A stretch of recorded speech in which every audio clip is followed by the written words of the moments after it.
আমানতদারিতা, এটাও ইমানদারের লক্ষণ, ঠিক না? আল্লাহ যেন আমাদেরকে এই আমলগুলো করার তৌফিক দান করো, বলেন আমিন। প্রিয় ভাইয়ের আমার, ইসলামী সমাজ কায়েম হবে কেমনে?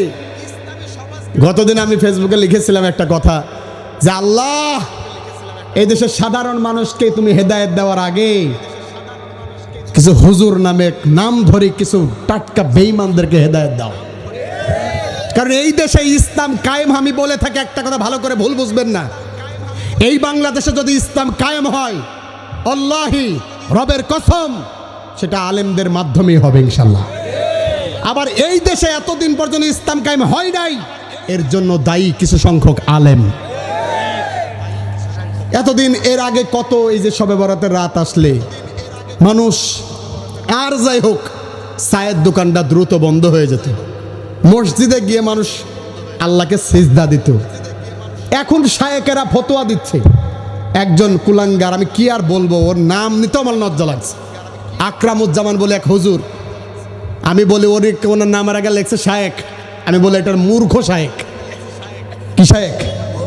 আশ্চর্য ব্যাপার, তিনি ফতোয়া দিচ্ছে এই রাতে, শবে বরাতের রাতে মসজিদে ইবাদত বন্দি করাচ্ছে, বেশ্যাখানায় যাওয়া ভালো।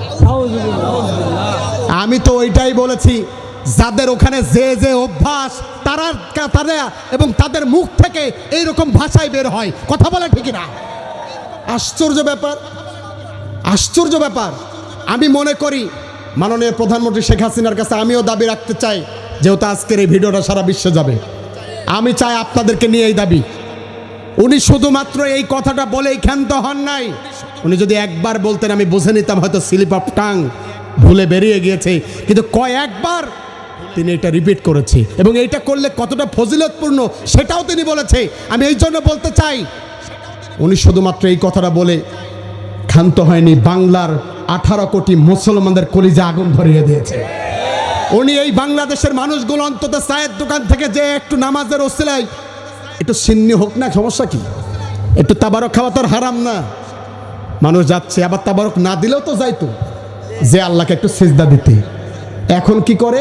উনার ওই ফতোয়া শুনে কেউ হয়তো ওই পতিতালয়ে যাচ্ছে, আবার কেউ হয়তো, অধিকাংশ সময় দেখি চায়ের দোকানে শাবনূর আর শাকিব খানের ছবি চলছে, সিনেমা চলছে, এই এক হাতে চায়ের কাপ আর এক হাতে সিগারেট টানে। আমি মনে করি ওই লোকটা মসজিদে যাইতো যদি এই হুজুর এই ফতোয়া না দিত। এই ফতোয়া দেওয়ার কারণে ওই লোকটা মসজিদে যাইতে পারে নাই, চায়ের দোকানে গিয়েছে, নোংরা জায়গায় গিয়েছে, যত গুনাহ ওর আমলনামায় নেওয়া লাগবে। ভাই, শবে বরাতের দিন হালুয়া রুটি খাওয়া যাবে না, এইরকম কথা আমরা শুনছি, আলেমরা বলছে, আমরাও মেনে নিচ্ছি। খাওয়া যাবে না এতটুকু তারা বলে নাই, এই দিনে খাইতে হবে, এটা সুন্নাহ। এইটা চিন্তা ভাবনা করে যদি কেউ খায় তবে বেদাত। হালুয়া রুটি হালাল না হারাম? আরে কথা কয় না, হালাল। তাহলে নিয়াতের ওপরে ওটা কি হয়ে যাচ্ছে? বেদাত হয়ে যাচ্ছে। তাহলে আমরা আজকে খাইলাম না, দুদিন পরে খাবো, সমস্যা কি?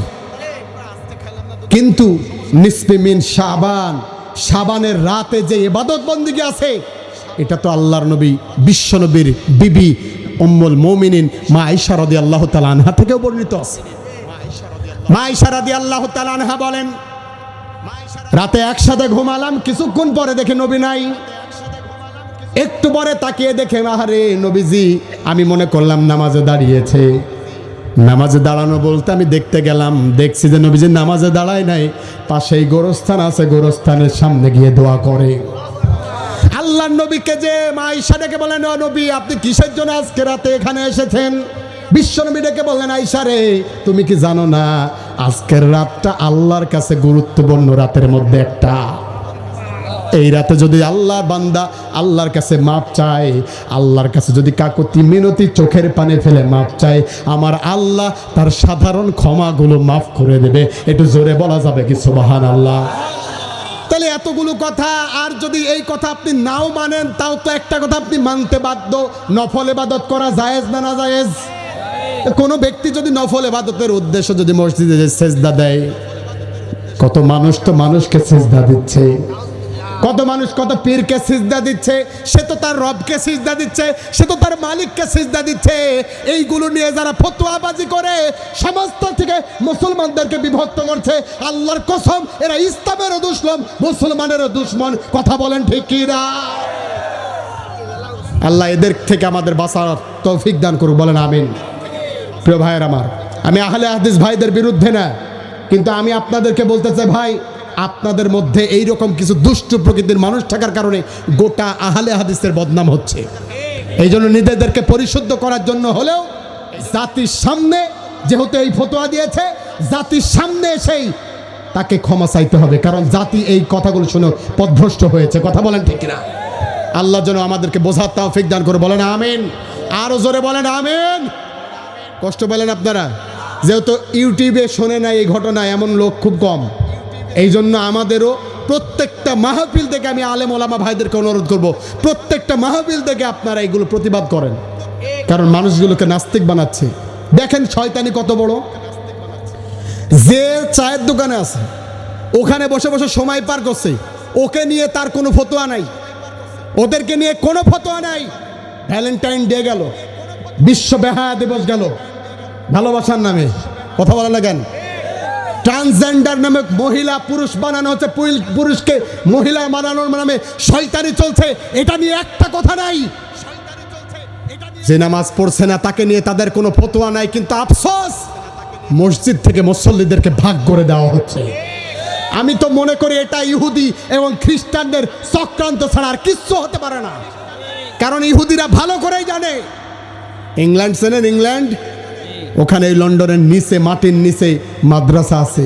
আপনার এলাকায় মাদ্রাসার কি শেখানো হয় তার চেয়ে ভালো খ্রিস্টানরা ওখানে কোরআন শেখায়। খ্রিস্টানরাকে আপনার ইসলামকে এতই ভালোবাসে যে তারা কোরআন শেখাবে। ওরা এমনভাবে বীজটাকে বুনে দেয়, মাথার ভিতরে ঢুকিয়ে দেয়, ওখান থেকে বড় বড় আলেম বের হয়। ওরা এসে এই দেশে বিভিন্ন দেশে যায়, ইসলাম প্রচারের নাম করে ওরা খ্রিস্টান ধর্ম প্রচার করে। কথা বলেন ঠিক না? আপনার ধর্ম আপনি প্রচার করেন, আমার আপত্তি নাই। হিন্দু ভাইরা তাদের ধর্ম প্রচার করবে, খ্রিস্টানরা তাদের ধর্ম প্রচার করবে। আমার আফসোস নাই, কিছু মুসলমান নামধারী কিছু মুনাফিক যদি দায়িত্ব পালন করে তখনই আমার বলার মতো কথা আছে। কথা বলেন ঠিক না? প্রিয় ভাইয়ের আমার, আল্লাহর জন্য আমাদের ভেদাভেদ ভুলে যে এক কাতারে থেকে ইসলামী সমাজ কায়েমের তৌফিক দান করে। সকালে বলেন আমিন। আরো জোরে বলেন আমিন। প্রিয় ভাইয়ের আমার, তাহলে আল্লাহ কি বলছেন? ইন্নাল্লাহা ইয়া'মুরু বিল আদলি ওয়াল ইহসান। নিশ্চয় আমি আল্লাহ মানুষকে বলেছি ন্যায় বিচার করার কথা।